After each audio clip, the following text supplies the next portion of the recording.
She came through Heathrow like a woman who owned the place, first class from Abu Dhabi, Cartier on her wrist, a smile for the arrivals hall. To most, she looked like just another influencer, all designer luggage and quiet confidence. But something didn't add up. Police didn't need to find bricks of cocaine. They found something far more dangerous. She was stopped, questioned, and within minutes taken away. No drugs in the bag, no cash, just a phone, a laptop, and a trail that would bring down a network. This is the story of the woman they called Barbie, and how she helped run one of the most organized cocaine rings in the UK. Operation Matrix deserves a full breakdown of its own, and that's coming later this week. But for today's case, here's what you need to know to understand the arrest that brought it all to a close. It started with a name no one had heard of. Reese Barnes, a small-time dealer from Windermere, caught with a kilo of cocaine in early 2022. But what looked like a one-man operation quickly unraveled into something much bigger. Police from the Northwest Regional Organised Crime Unit launched what would become one of the UK's most far-reaching drug investigations. They called it Operation Matrix. Surveillance, phone taps, and encrypted chat analysis led investigators beyond Cumbria. They tracked packages through Harwich docks, unwrapped storage sites in Wigan and Atherton, and followed cash trails deep into Manchester's underworld. This wasn't street-level supply, this was an industrial scale of distribution. At one safe house, officers found 175 kilograms of cocaine, worth £17.5 million, stashed behind plasterboard and inside suitcases. Another flat held 77 kilograms more, alongside mixing agents, bundles of cash, and a collection of encrypted phones. 10 men were sentenced in March 2024. 2 more followed. Weeks later, one was Simon Buller, a scaffolder from Atherton turned trafficker, jailed for over 15 years. The other, Mark Knowles, ran logistics like a warehouse foreman, controlling safe houses where 77 kilograms of cocaine was stored. He was sentenced to 4 years and 10 months. But even as the court handed down sentences topping 120 years, detectives knew something was missing. One name still hovered in encrypted threads. One person they hadn't touched. She was called Barbie, and she wasn't just part of it, she was central to how it all worked. She wasn't born into it, she walked into it, with a smile, a polished resume, and a background made for social media. Magdalena Sadlow had once been a contestant on the Polish version of Love Island. Blonde, confident, and always camera-ready, she appeared in the 2021 season as a Casa Amor arrival, the kind who turned heads. But reality TV was short-lived. Her next chapter started in Dubai. By 2022, she was living and working in the city's hospitality circuit, front of house in a luxury world that blended high-end clients with high-risk connections. That's where cartel operatives found her, not with a pitch, but with a proposition. They weren't looking for muscle, they needed management. With strong English, a business mind, and access to a lifestyle that didn't raise eyebrows, Sadler was brought in as the link between UK-based gangs and cartel bosses operating out of the Middle East. She had the look, the access, and the mindset to match. She wasn't just a face, she became the framework. But behind that name was a job description, more boardroom than backstreet. She wasn't posting packages, she was posting profits. This wasn't a romance scam or a naive mistake. Prosecutors would later say she operated at the highest of tables. Her tools weren't guns or packages, they were spreadsheets. Recovered devices showed files that read like corporate balance sheets, stock levels, batch codes, customer payments, pricing by weight, and even profit margins per order.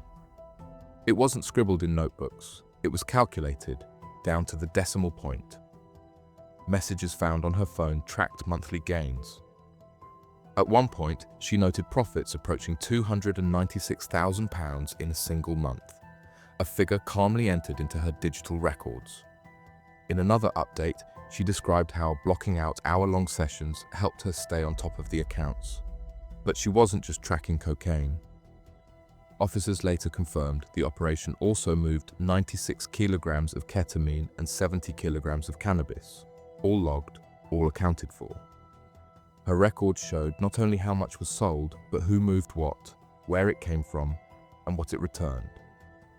Prosecutors said no order flowed through the cartel without her numbers behind it. And when things slipped, she corrected them. Ruthlessly. Encrypted messages suggested she even chastised other high-ranking members when their accounting didn't meet her standards. She didn't just make the money traceable, she made the whole network work. She didn't hide in the shadows, she didn't lay low. She lived like success had already arrived. While the gang ran cocaine across borders, Magdalena Sadlo was front-facing in Dubai, co-founding a yacht charter company, posting curated images of skyline views and styling herself as a luxury event specialist. Her LinkedIn page spoke of VIP clients and high-end experiences. Behind it all, criminal profits, laundered through image. £30,000, Rolex. And high-end branded outfit shows weren't casual spending. It was structured reinvestment, profits turned into prestige. She traveled first class, stayed discreet but visible, played the part of someone who belonged in high places. And for a time, she did. Prosecutors said she basked in the rewards of the empire she helped manage, but every ring, every receipt, every digital trace told the same story. These weren't perks of a job, they were evidence.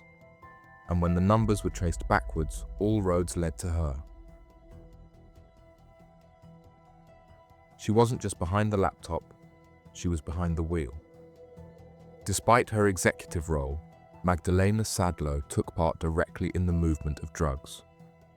Evidence presented in court showed she transported nearly 300 kilograms of cocaine across 7 confirmed trips, using high-end BMWs to blend into city traffic while carrying wholesale weight. One of the largest single runs linked to her involved a 33-kilogram shipment from Harwich, smuggled in by ferry from Holland, delivered directly to a Wigan safe house controlled by Mark Knowles. From there, the drugs were broken down and dispatched across the northwest. At least 20 kilograms was pushed into local supply. 1 kilo was eventually traced back to Rhys Barnes, the same man we already discussed at the start, whose arrest sparked Operation Matrix. She moved with speed and purpose, often covering multiple cities in a single trip. Police called them whistle-stop tours, quick, clean, and coordinated. Sadlo's presence in the transport chain blurred the lines. She wasn't a courier brought in to carry, she was a controller willing to carry it herself. She returned like it was nothing. A year after key figures in the network had been jailed, Magdalena Sadlo flew back into the UK. A quiet arrival, but one that police had anticipated for months. On 13th February 2024, she was detained at Heathrow.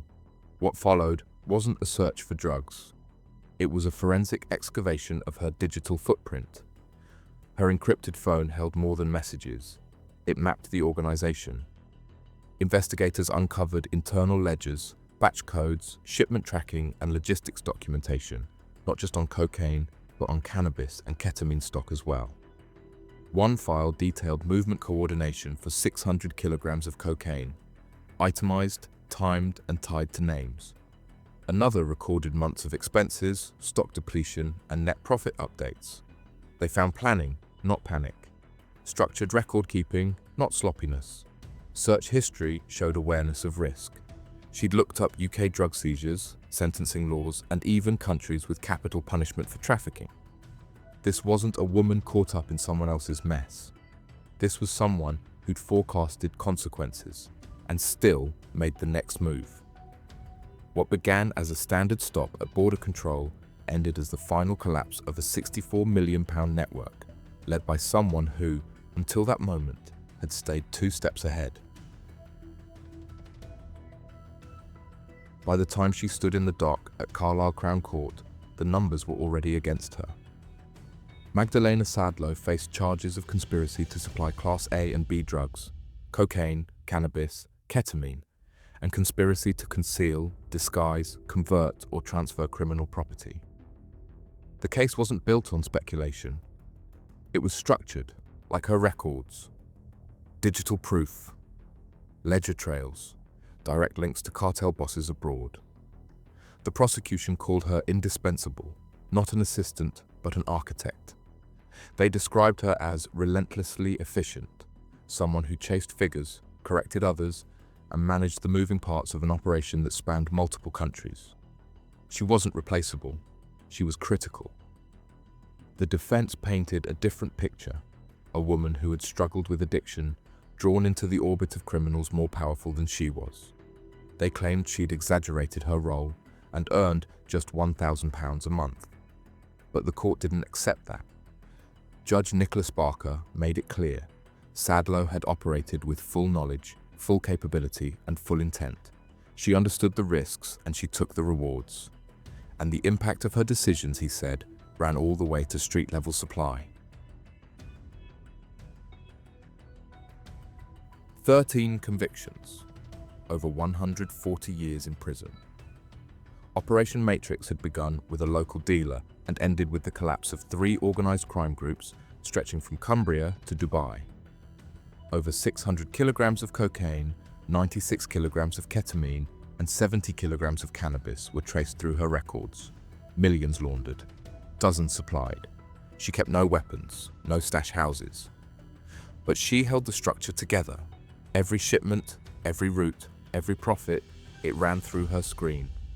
On the 13th of June 2025, the final name on the charge sheet stepped forward. Magdalena Sadlow, the influencer, the accountant, the courier, was sentenced to 14 years behind bars. The court called her central, and when it ended, it didn't end with a bang. It ended with her name. What do you make of this case and Sadlow's 14-year sentence? Too much, too little, or exactly right? Let us know your thoughts in the comments. And if you want more true UK crime stories like this, subscribe, turn on notifications, and stay locked in. There's always another case to uncover.